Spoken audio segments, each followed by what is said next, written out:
की पंचमी, कौन सी तिथि? पंचमी, चाहे वो शुक्ल पक्ष की हो चाहे वो कृष्ण पक्ष की। श्रावण महीने की पंचमी के दिन शंकर भगवान पर जिस जिस परिवार के व्यक्ति का कांवड़ जल हमने बताया है आपको, जरूरी नहीं है कि डंडा बांधकर 2 कावड़ के जल के लोटे लेकर जाओ, आप अपने हाथ में भी 2 पात्र लेकर जा सकते हैं।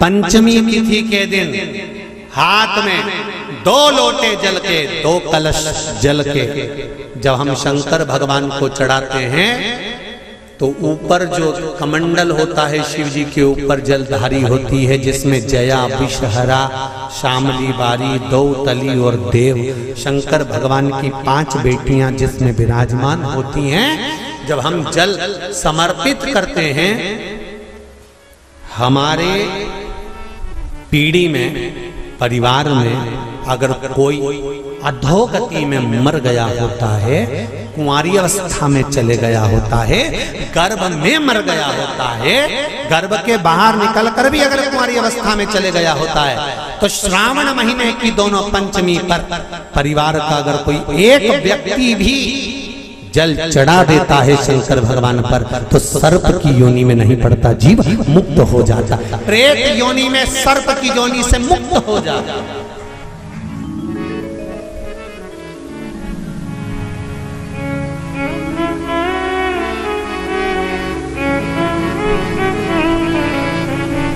महाराज, हमारे यहाँ सांपों की पूजन कौन से दिन होती है, कौन सी तिथि में करते हैं? जम के बोलो जरा। नाग पंचमी। नाग पंचमी का मतलब क्या है? सांपों की पूजन करो। नाग पंचमी का मतलब होता है शंकर जी के मंदिर में जाकर 1 लोटा जल समर्पित कर दो। उसका कारण क्या है कि हमारे परिवार में, हमारे कुटुंब में कोई 7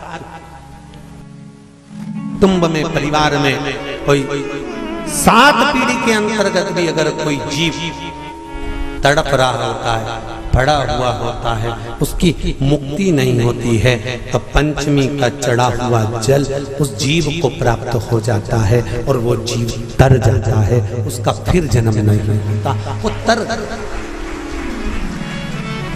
इसको मुक्तता कहता है, इसको मोक्ष कहता है। शिवाय नमस्तुभ्यम, हर हर महादेव। आपका स्वागत है हमारे चैनल शिव महिमा पे। श्रावण का पावन महीना चल रहा है। 9 अगस्त को है श्रावण माह की नाग पंचमी। नाग पंचमी के दिन कौन सा उपाय करने से जीवों को मोक्ष प्राप्त होता है, चलिए हम आपको बताते हैं। पंडित प्रदीप मिश्रा जी द्वारा बताए गए उपाय में श्रावण माह की नाग पंचमी के दिन महादेव के शिवलिंग पर 1 लोटा जल अवश्य समर्पित करना चाहिए।